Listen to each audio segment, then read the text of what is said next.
I think we should go inside, Look, Scott. I want you to know I meant what I said in Cape Cod. I really don't want to talk about it, okay? No matter what happened between us or what didn't happen, it doesn't matter. It doesn't change the way I feel about you. It changes everything, Scott. Not for me.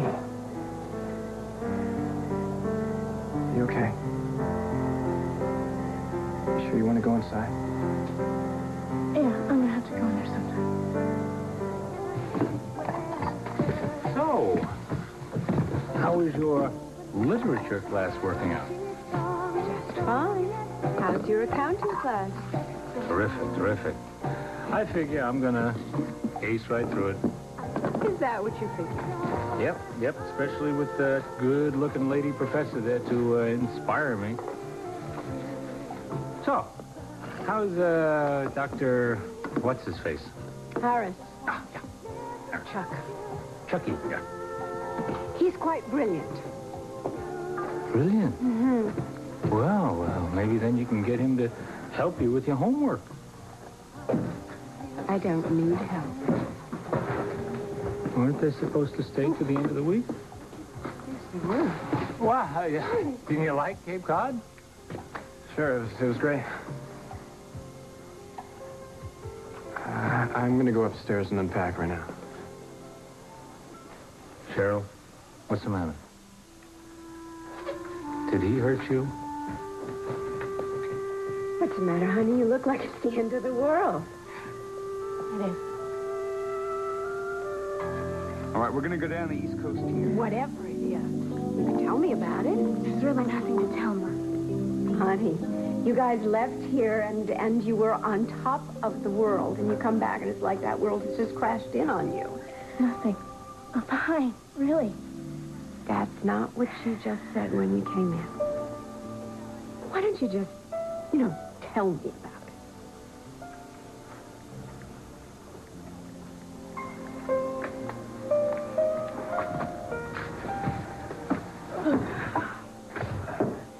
Well, we got there, and the cottage was beautiful. It was right on the water. And the weather was perfect. It was nice and warm and sunny, and a nice breeze coming up over the ocean. Scott and I took a walk together on the beach, just the two of us. Well, that sounds perfect. It was. It was so wonderful. I don't know why. What is it? Was it Scott? No. He was so wonderful. He was so caring and considerate. I really love him a lot. But when it came time, when we... It's okay. It's okay. You just take your time. I wouldn't let him touch me. He was so kind and gentle, and I couldn't stand to have him touch me. It was so awful. It was the worst moment of my life. I don't think Scott's ever going to forgive me. I don't think I'm ever going to grow up. Of course you will. You do. A little more each day. But it doesn't just happen all at once. Some things really do take time, and you do just have to be patient with yourself. I love him so much. Loving him doesn't mean you are necessarily ready to make love with him. I wanted to. But I just couldn't. I think you put a lot of pressure on yourself. Mama, Scott was planning on leaving Bay City when I couldn't make that commitment to him. So rather than risk losing him again, you pressured yourself to do something you weren't really ready. I should be ready. There are no shoulds in there. You cannot and you must not ever set a timetable for something as important as being with a man for the first time. I feel like such a fool. You're not. You're a lovely young woman. And you have a lifetime of loving ahead of you. This time just was a mistake. And hey, I think you get to make a couple of those, don't you? I really hurt him, Mom. Maybe you're selling him short. You didn't see his face.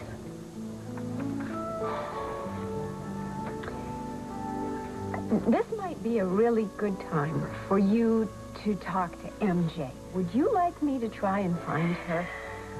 Yeah, I think that might be a good idea. Okay, I could call the house. I could see if she's there. Cheryl? Everything okay? Yeah. Why don't you just go get freshened up now? Thanks.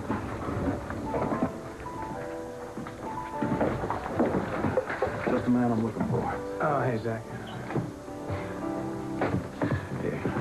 I just got an offer that no self-respecting law student can afford to refuse.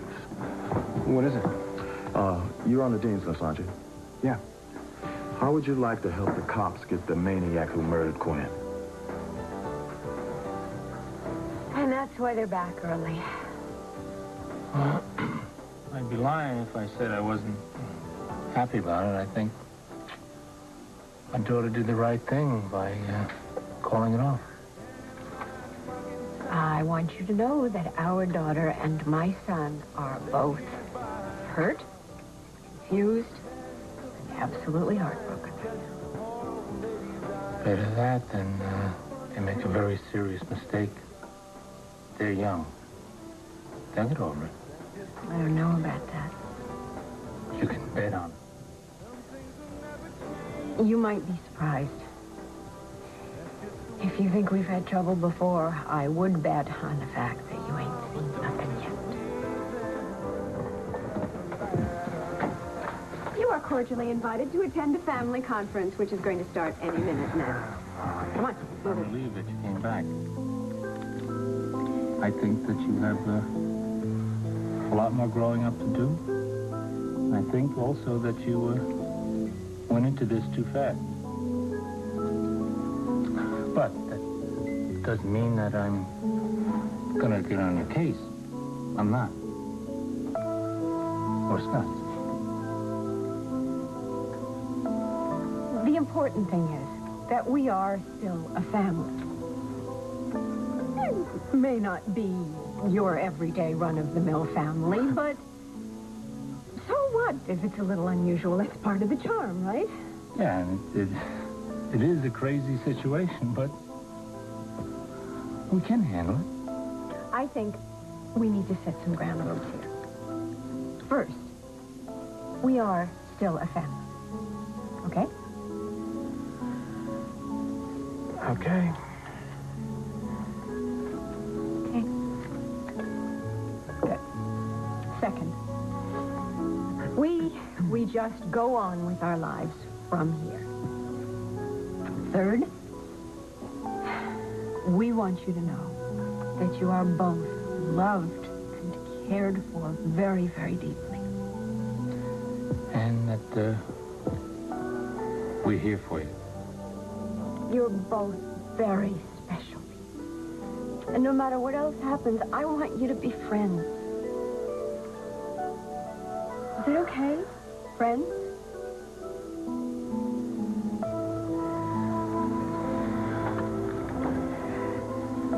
Friends.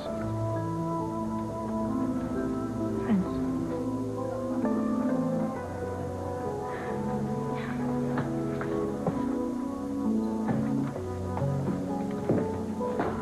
Hey, you look like you've had a rough time.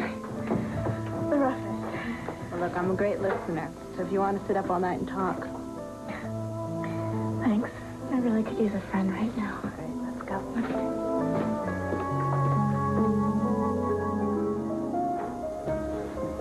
Oh, boy, trouble. What's the matter?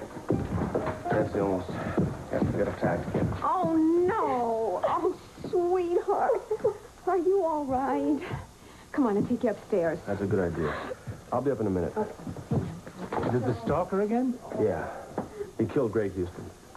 Greg? Oh. Did the police get him? Yeah, they got him all right. At the Wilcox apartment where they found Nancy. With Nancy. So who is it? Looks like it was Tony Carlisle. Nancy's boyfriend. Oh. Yeah, apparently Greg caught on to him and told Nancy. So he knocked off Greg? Yeah. He had this secret apartment nobody knew about. The police found there everything. The ink pad, the rubber stamps, and the gloves. He was in and out of here every day. Like nothing. I know. Cheryl could have served him a dozen times or more. I just wish Nancy hadn't have found out like this. Oh, poor Nancy. Oh. But you know, it kind of makes sense in a crazy way. I mean, Tony always knew more about the murders than anybody else. It was as though he had a direct line to the killer. I know. It's scary. Yeah, well, I better get upstairs and make sure that Ada doesn't run off and tear him apart.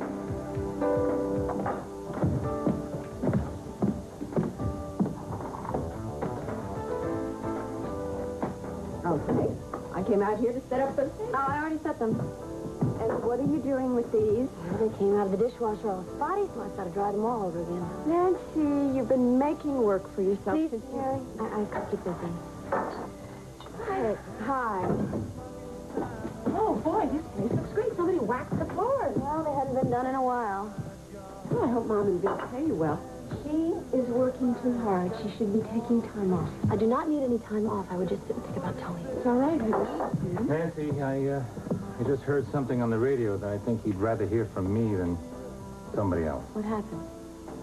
It's about Tony. They've officially charged him with the Sin Stalker murders. I'm sorry. I knew that. Did you think I didn't know they were going to charge him? Mommy. Look at you guys all think I don't know what's going on. Of course they were going to charge him. What else were they going to do? I'm sorry. She's... You don't have anything to explain to me, huh? If she wants to just stay here and work, I'll keep an eye on her. Maybe... Yeah, maybe she doesn't want to be with her family right now. Thanks. She'll get over it. You know, she trusted Tony so much.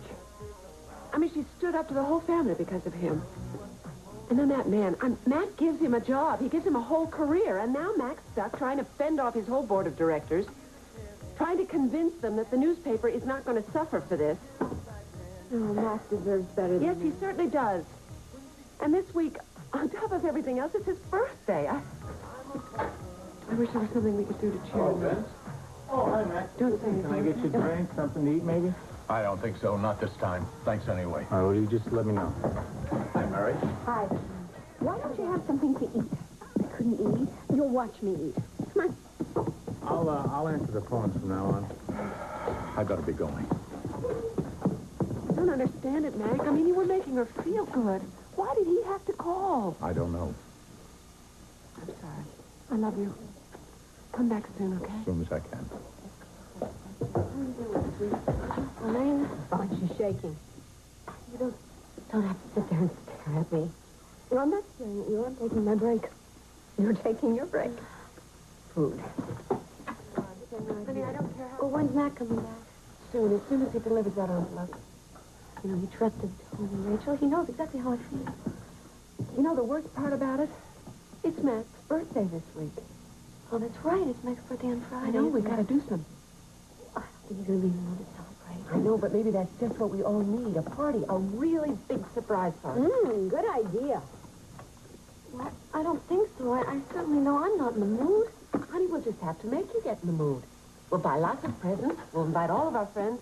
We'll have a wonderful time, and maybe it'll help us get over all of this. Oh, I think she's right. Please, Nancy, let's do it for Mac.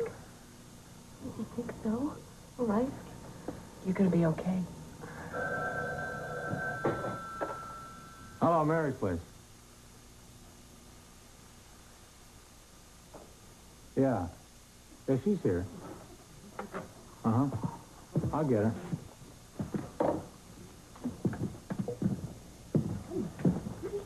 It's for you. That, professor of yours. Dr. Harris? Chucky.